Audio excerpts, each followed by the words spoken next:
Welcome to the Bryan Board of Public Affairs meeting for November 5th. I call this meeting to order.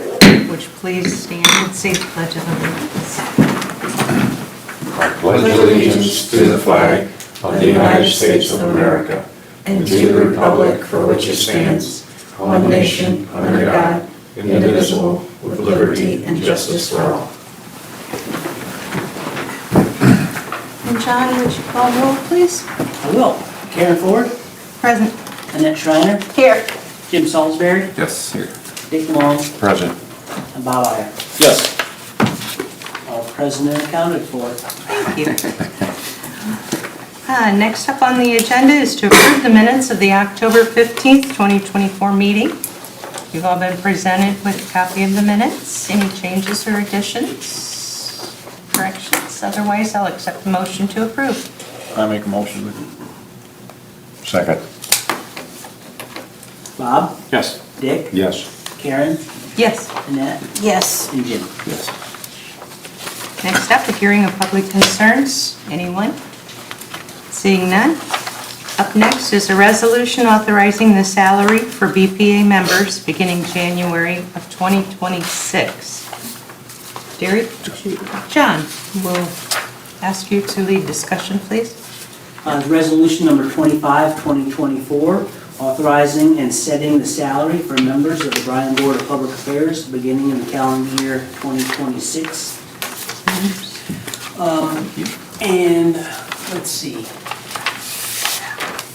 I believe the last time this issue was addressed by the board was 2007 for rates that went into effect 1/1/2009.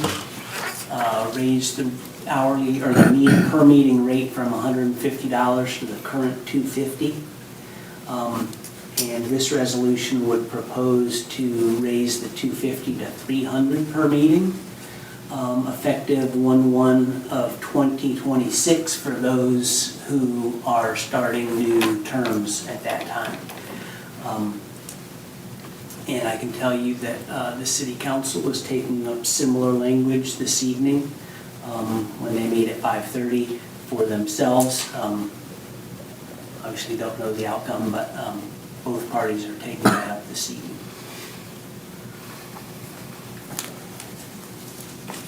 Thank you. Madam Chair, Yes. if I may, I'd like to make a statement. I don't feel right asking our ratepayers for a raise at this time because they're struggling to pay their bills and utility bills. And with that said, if this resolution passes, I will not accept the money, the raise. If I have to accept it, I will donate the $50 per meeting to the Good Neighbors Fund. Thank you. Can I? Yes, sir. Yeah, I've had this in the back of my mind for some time. I mean, from when we kind of touched on it before, and I was kind of hoping, I thought, well, I'll go to the council meeting and see what their take is on it. Well, of course, that things worked out the way they did, and it's not going to happen.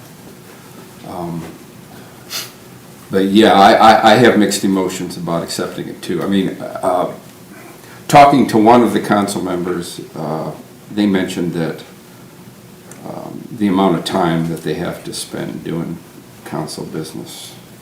And I can't speak for council, obviously, but as a board member, I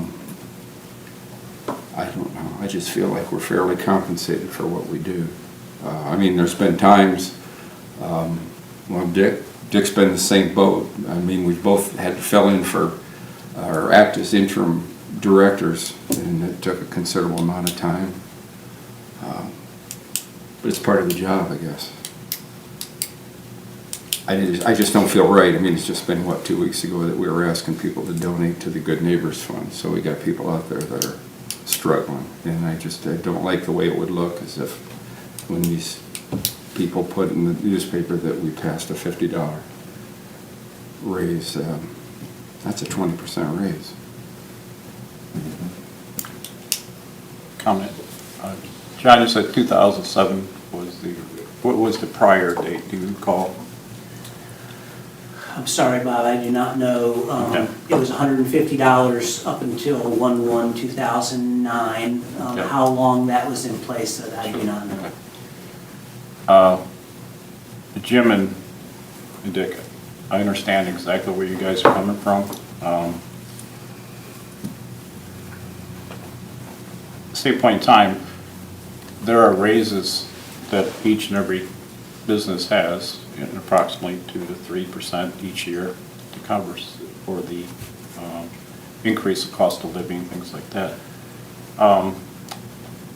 It's difficult to judge our contributions to the Bryan community based upon our knowledge and background and things of that nature. So is $250 or $300 the right amount?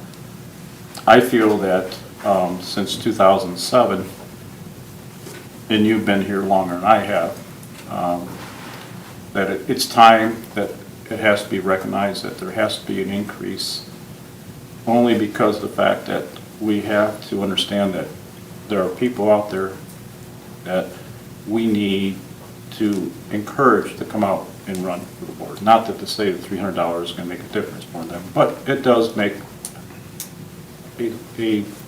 something to look at. And I'm in support of the $300, and I think that is a fair amount for our talent and experience. And I would just ask for everyone to look at that and say, something that we need to look at. If not now, when will the next time come? And that may be 5 years from now, 10 years from now, who knows? But if the city is going through the same process now, then it must make sense that they see something that we need to recognize today. Can I respond? Yes? I don't disagree with what you're saying, and a lot of what you said, I've been thinking, yeah, because the last time the three of us ran for re-election, we ran unopposed, and that's always been a sore spot for me, is how do we get people to run? I guess I just, in my mind, if somebody could come up with something, and I don't know what that something would be, that would, I don't know, wake people up, make them more interested in local government. Like I say, I don't know what that would be. Let's double it. Yeah, I don't think $50 is enough to do it. I would. No. I mean, if I could almost justify it, like for the chair and vice chair, let's say, or at least the chair, because you put in extra time. We put in extra time when we were chair. Mm-hmm. You know, and maybe that would make taking that position a little more attractive. I don't know. I'm kind of fishing here, but I don't know. It's not easy. I don't think it'll serve a purpose other than put more money in our pocket. And to respond back to you, I think your talents and expertise justify that increase. And there's a value that you bring to the community, and that is something that needs to be recognized for that. I think that if the city council's looking at it, then it might make sense for us to also look at it at the same point in time. For us to do something separate from the city council at a future date would be more questionable. But if we do it together as one, then I think that would be more acceptable to the public. As you explained, Yeah. you know, I mean, I understand cost of living and everything like that, but it's been since 2007, so to me, it seems reasonable that a modest, I mean, we're not talking about a doubling or anything like Yeah. that, but if you take 3% every year from 2007, we'd probably be $1,000. So it's a modest gesture that I think is, to me, in my opinion, based upon the talents and the skill level that we have on this board, is very acceptable.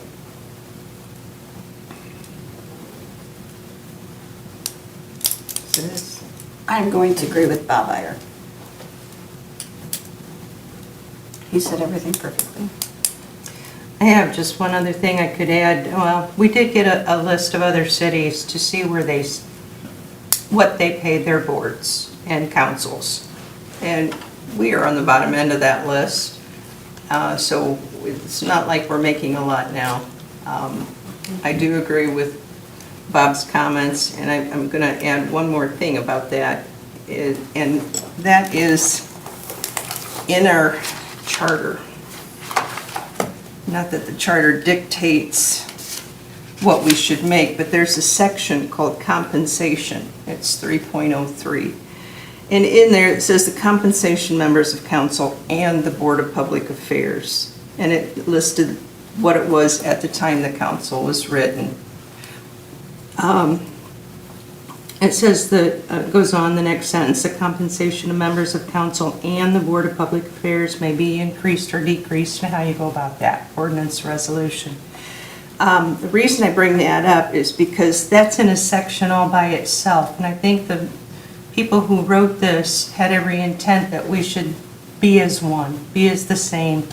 Otherwise, I think they would have put the Board of Public Affairs compensation under the Board of Public Affairs section, which is 7.02, which doesn't mention compensation at all. So I think their intent was to try to be the same, not make one board or council more than or less than the other. Why would they not then just let the council set the wages? Sorry? I said, why would they not then just let the council set the wages? I mean, if they give us a say in it, which is, you know, what you're telling me, and, I mean, I'm not entirely familiar, I'll admit, I'm not entirely familiar with what you're That's you're why I quoting brought there. up the Yeah. numbers, and if you want to read this, I'd be No, happy to I- share it with you. no, I- And, that is just what I'm thinking, the writers of this, and the public voted on this back in 1974, because any changes to the charter have to go to a public vote, so I'm just thinking that that was their intent. Otherwise, they would have put a compensation section in our own Board of Public Affairs, Section 7, I think, but maybe not, but that's just my thought. Sure. And I only bring that up because that's how I interpreted it. But thank you all for your comments. I think what we'll do next is go for a vote on resolution. John, did you have that number 25, did you say? Yep, we have read it, 25, 2024, and yeah, you'd be looking for a motion one way or the other at this point. Okay. It's resolutions for authorizing and setting the salary for members of the Bryan Board of Public Affairs beginning in the calendar year of 2026. Motion? I'll make a motion. I'll second it. Bob, Yes. Annette, Yes. Karen, Yes. Jim, No. and Dick. No. Okay, thank you. Next up on the agenda is to effect semi-monthly disbursements. Motion to pay the bills? I'll make a motion, we pay the bills. I have one quick question. I noticed Ohio Gas Company was $62,000. I'm guessing you didn't generate in October. Is that for the storage gas for this winter? Yes. Do you have a price what that came in at? Not off the top of my head, Okay. it was a little over $2. Yeah, that's what I thought, so. Yeah. I think maybe 225, right in that range. I figured it had to be below $2.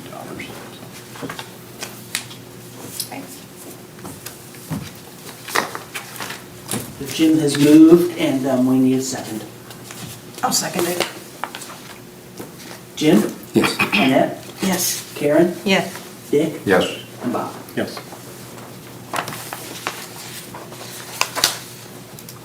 Next up is we are going to enter into an executive session to discuss. Sorry? Oh, comments from BPA and staff. Skip right up over that. My apologies. Derek, please. Yes, thank you. Just a couple updates. Back in April, we submitted a letter of commitment to participate in the GRIP Topic 1 grant. We had submitted a project of upgrading the Lawrence substation, which was the transformers, the breakers, the relays. It was approximately a $6 million project, and we had submitted a request for about $3 million in funds.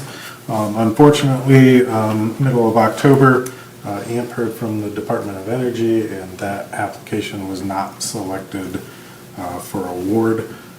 The initial review was the applications were extremely competitive. The funding requests were 10 times the amount that was awarded. So we'll continue to look for opportunities for that. Also during 2025, we'll start to really focus in on a plan for the Lawrence substation. Also, mutual aid, we've talked about that for a while now with the hurricanes. But I want to thank Noah Landell and Derek Wyrick. They visited St. Mary Catholic School in Edgerton last week. They shared their stories and experiences with the 5th and 6th grade students, so we appreciate them doing that. Also want to congratulate Jimmy Dunning and Chad Fitzenreiter. They both recently completed their OTCO backflow recertification course. They had to travel to Columbus for a day, take an 8-hour course, pass a written exam, and then also pass a hands-on testing exam, so congratulations to them. Those certifications are good for another 2 years. Also want to congratulate Stuart Martin. He recently obtained his Class A CDL.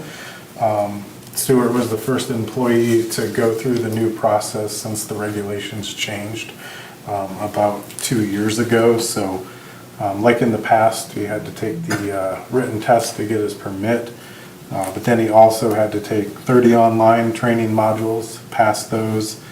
He also had to complete a final exam through the Ohio Department of Transportation, complete 40 hours of seat time with a private instructor that's registered through the National Transportation Registry Board, and then also complete the pre-trip inspection, maneuverability, and road test. So a lot going on there, but congratulations to Stuart. Quick question there. Do we cover the costs for that? So we do the testing. Since the regulations have changed, we were able to do all of this in-house, so the cost was very minimal. And then also want to thank Gus Halbert. So Gus assisted in that process as the private instructor. And then one last thing, throughout 2024, AMP has had a campaign called People Moving Public Power Forward. What they've done with that is highlight careers and stories of employees in AMP member communities that are dedicated to safe, reliable delivery of power. And the goal is to, or was to, highlight dedicated individuals, raise awareness of the many different career opportunities, and also inspire the next generation of leaders. So earlier this year, AMP requested to feature Lee Stanke, customer service, as part of this campaign. Lee participated in a video interview. I saw that. Did you get to Yeah, see it? I did. That's nice. So if you haven't seen it, go to our Facebook page. It'll be posted there. But certainly want to thank Lee for participating in that and also everything he does in that customer service He did a position. good job. So that's and I do have one last thing. Just a reminder, the internet service is ending December 9th. We would encourage the customers that are still subscribed with us to find an alternate provider. We only have about 35 days to go, so that time is getting a little bit shorter. So, thank you. John, you have anything to add? I do not. Tricia? I do not. Newspapers? Okay. Bob? My time? Jimmy, Chad, Stuart, kudos. I hope that we encourage more on the education side. To me, that's always been the key, especially at the younger age and as we recycle people through the times and stuff like that. I'm in full support of education and also networking opportunities, because if we can network with similar utility companies that are in our similar location size, that brings a huge benefit to us. So anytime we can encourage that opportunity for people to expand on an education basis and cover that cost. It's very, very rewardable to us, so kudos. That's all I have to say. Again, congrats to Chad and Jimmy. He didn't mention this letter we got from South Carolina Association or the Easy Mutual Aid Coordinator thanking us for our mutual aid to help the folks down in Carolinas. I thought that was pretty cool. Yeah, that was nice. So hats off to those guys. That's all I have. Jim? Yeah, like they said, congratulations to Chad and Jimmy and Stuart on seeking more training. I'd also, the linemen that gave of themselves and went south to help get the power back on. I think we had 4 of them all told, didn't we, over time? Yeah. That's good. And you talk about the 2 going over to the church and talking to the school kids. I wouldn't mind sitting in on that myself. I bet that was interesting. Yeah, it would have been no good knowledge. Yeah, it certainly would have been entertaining. Yeah, that's all I have. I'd like to start out by saying thank you to the linemen that took time away from their families to go help out. That's what community's all about. And then to hear the stories, I bet the kids were fascinated with all that stuff too. Congratulations to Jimmy, Chad, and Stuart on their new certifications. Thank you. I agree with everything that was said, and we'll add Lee in there as well for his customer service expertise. And now we'll go into an executive session. Sorry, I got out of order here. To discuss the employment and compensation of public employees. Asked to attend would be all of us BPA members, Derek, Tricia Lyons, and John Leonard.